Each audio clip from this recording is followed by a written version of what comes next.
Hey guys, this is John from Perfect Vocals Academy. I wanted to do this live for people that record at home. So I know everybody's inside because of this COVID stuff. I know I've been getting a lot more mixing projects because a lot of people are recording at home. So I just kind of wanted to go over some things about, recording yourself at home. Some stuff that people, do wrong, I guess, or have struggles with. First of all, I want you to subscribe for my two ebooks. If you haven't already, go to perfectvocalsacademy.com. One of these ebooks is about vocal comping, getting all your takes right and getting a great vocal performance.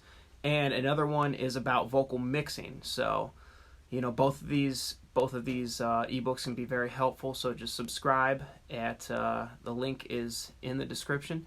So, all right, so let's dive into this. So, struggling with vocal recording at home. First of all, you got to find your DAW. What is a DAW? A DAW is a digital audio workstation. This is your vocal recording program, your recording program. So, some people use GarageBand, Logic, Cubase. I use Pro Tools. And I think the reason why this is so crucial is because people don't really dive in. They just, everything just kind of overwhelms them. They see all these different things. They don't know what it means. So first of all, it's going to get rid of a lot of your struggle if you just start by learning, all your key commands. Key commands are like just quick little strokes to where you can do things without having to go through menus and do all that stuff. So when you can get that speed down, that's what I did when I was in college for recording. The first 3 months was just going over Pro Tools and learning all the different commands, learning what every single function did in that program. So it seems overwhelming, but if you want to get good at recording yourself and not have to go to the studio or can't go to the studio because of this virus, there's a lot of different sources online to learn whatever program you want to use. So a lot of people use GarageBand. It comes free. So it comes free with Macs. And there's also Presonus makes a free program called Presonus One Prime. So that's not too bad. So whatever it is, there's YouTube stuff for it. There's courses you could take. So dive into that. This is going to get you really quick because see, if you know all your key commands and you know all your functions, then you can just focus on the art. You can focus on what you're doing. When I'm producing people in the studio, I'm not thinking of like what does what. I'm just kind of on autopilot as far as the controls go and what I'm doing, and then I'm focused on the performance. I'm focused on the singer. And so in this case, I'm more or less talking about recording yourself, so you can just focus more on your own takes and focus on, all that stuff. So I also want to talk about, simple things like recording latency. Latency is, when your voice goes into the mic and then you're hearing it back later. So programs have latency, so you have to go under the settings. You have to figure that out. In Pro Tools, you go to the buffer settings or playback engine, and you put lower samples. So I would put it at like 128 samples for running Pro Tools. With other programs, it's usually going to be called buffer settings or playback settings where you find that. So, and then also audio interface settings. So when you open up a program, it's basically going to be using like your computer's internal sound card. It's not going to be recognizing the audio interface. So when you're using an audio interface, you need to go into the playback settings and make sure that sound engine is going through that interface. So, that'll explain if you can't hear yourself in your headphones or anything like that. So that's definitely crucial. Learning to punch in effectively, okay? So it can be too hard to punch in yourself if you're trying to like focus on hitting record, so a lot of programs, and I know Pro Tools, and I will speak of Pro Tools because that's what I use. A lot of programs have like a pre-roll and a post-roll. So what you could do is you can make your selection. So say you want to do one line, you're doing the first line of the chorus. You'll highlight over this selection. You'll highlight over that part of the chorus.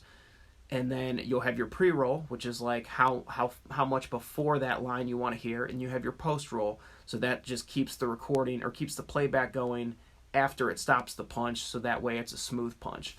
So normally I like to set a pre-roll at like 2 bars or 4 bars. That way you can kind of sing along with it, and you're kind of getting in the groove before Pro Tools automatically punches you in for the part.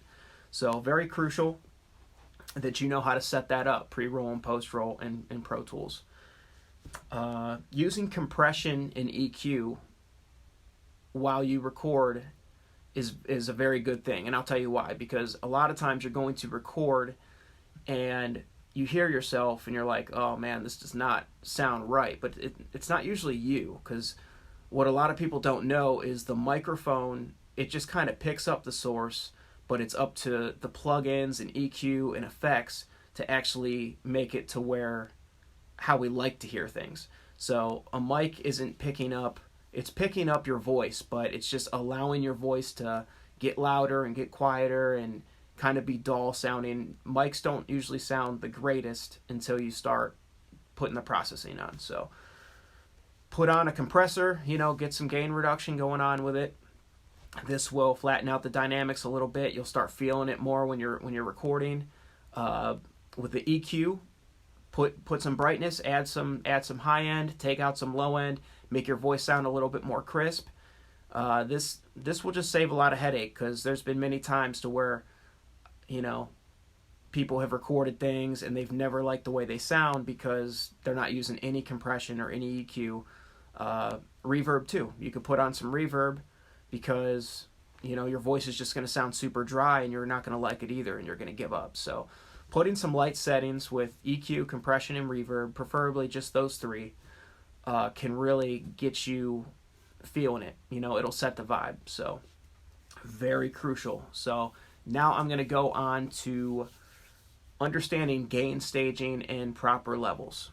So when you're getting your levels, you got your meter on the Pro Tools meter, so you don't want the level to be very quiet and you don't want it to be very loud. And the reason being is because when it's very quiet, it's going to mess up the noise to signal ratio, and you're going to get a lot of hiss in your recordings. So if you've ever recorded and you had a low level and you're playing it back and you're compressing it and you're mixing it, if you hear all that hiss, that means you had way too low of a level set.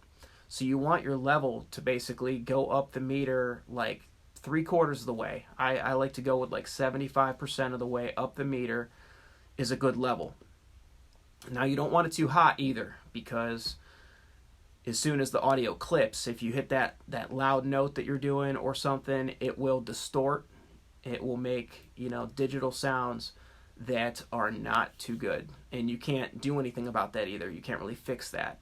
So it's crucial that when you're setting your settings and you're getting ready for the song, that you go to like the loudest part of the song when you're going to be into it the most, like say the chorus or the bridge, and then sing it just as a test run, and make sure that's gonna be okay. So no clipping, and then you'll be okay, and no low levels either, because low levels will introduce hiss. So next thing is when you get into the mixing process, when you're mixing this stuff, you want to make sure that you are gain staging properly. Now what gain staging is so say you throw an EQ on a vocal and you boost a bunch of high end and you boost a bunch of frequencies. When you turn that plugin, that EQ plugin, when you turn it on and off, the vocal's going to get louder. So when the vocal gets louder from the EQ, you want to go to the output on that EQ and dial it back. The goal here is to make it to where you're EQing the vocal and you do the moves you want, but then when you turn the plugin on and off, it just changes the color or the EQ of the vocal. It doesn't change the volume. And the reason being is because plugins just sound the best when you are doing this. So when you EQ, make sure it doesn't get louder. When you turn it on and off, when you do the compression with the next plugin, make sure you're compressing, and then you adjust the output on the compressor to match the same volume when the compressor wasn't on. So this is crucial. It's more of a technical thing. You know, if you're having this sent out for somebody else to mix it, then I guess you don't have to worry about that too much. Just definitely follow the first thing I said about getting proper levels. So that's that. As for the next topic I want to talk about is, you know, producing yourself. So if you're in the studio and, you know, you don't have anybody there coaching you when you're singing or whatnot, you really kind of have to put your producer hat on. And what that means is kind of think outside of the box. You know, when you're listening back to each take, you know, think of the things that a producer would think about. Like, are the lyrics coming across enough? Am I giving it my all on certain notes? Is it out of pitch? Is it out of time? You know, all these things, you know, sometimes it just helps mentally to just think, like pretend you're someone else and just listening to it, and that'll help critique it a lot. You definitely need to be a little critical, but not too critical, because if you're too critical, you won't get anything done. If you're not critical enough, you'll miss a lot of stuff. So, you know, you kind of got to know what you're looking for. You know, break it down into categories. You got, like, you know, pronunciation, you got pitch, you got timing, you got emotion. Is there a certain emotion that you're missing in a line that needs to sound like it has that emotion? So stuff like that. What can help is if you're having timing issues, put on a click track. Now, this won't help if you don't know the tempo of the instrumental. So you have to find that tempo of the instrumental. Usually, with Pro Tools, you can just tap T, and then you'll be able to find the tempo, and it'll give you the exact tempo. Sometimes, if you're singing over a beat that you bought or something, sometimes the maker of the beat will tell you what the tempo is. So yeah, definitely know the tempo, align that up with your grid. That way you have a click. Some people hate the click, you know, you got the metronome, you know, they call it the clicker or whatever. So, but, you know, sometimes you need it, because certain times there's a spot in the beat or the arrangement to where it could just be like piano chords or very ambient stuff, and you're not going to have the drums to go through it, and you still got to sing the part. So that's why a click can be very crucial. And then with singing, there's a trick that I do sometimes. If you get out like a piano and program it, just a stock piano in Pro Tools, if you're having trouble like singing the right melody, or maybe you're like going to sing and you just, you know, keep forgetting the melody, you can program a piano to like sing along to. So sometimes this helps like tremendously, especially if you're singing kind of a complex melody and you can't seem to like remember it. You can just program a piano and then sing along to that. That has actually worked wonders for many vocal sessions I've done. So definitely try that out. And then other than that, just, you know, I would just say, you know, follow this content. I've been putting out weekly blogs on my website, perfectvocalsacademy.com. I put out weekly YouTube videos, about 3 videos a week, just talking about vocal-related stuff. Again, sign up for the mailing list to get the 2 free ebooks. Pretty soon I'm going to have full-on courses that are going to be available, but I'm still in the building stages of that. And yeah, so do you guys have any questions?